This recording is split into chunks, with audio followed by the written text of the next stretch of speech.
जदि आपण मैंने सकाळू प्रथमे उठी यही सब अभ्यास करुँच ताहले ट्रस्ट मी आपण पूरा दिनटा बहुत भल ता संगे आपण लाइफ रे चेंजेस भी आसो। सर्वप्रथमे सकाळू उठी बेड्रे बसी निज हाथ को रब करेंगे। आपन को लगुवा यहाँ बहुत simple act but trust me ए हाथ को रब कले आपण माइंड को गोटे सिग्नाल जीव कि yes you are ready to create.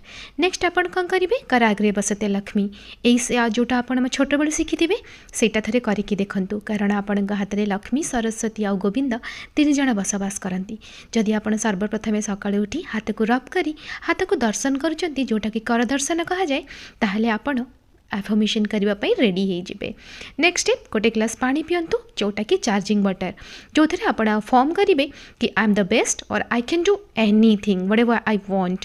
Next thing आपन को सकाळे उठिकी सूर्य किरण टिके देखा पड़ो आ सूर्य को डायरेक्ट अने आपण ग्रेटिट्यूड फील करेंगे।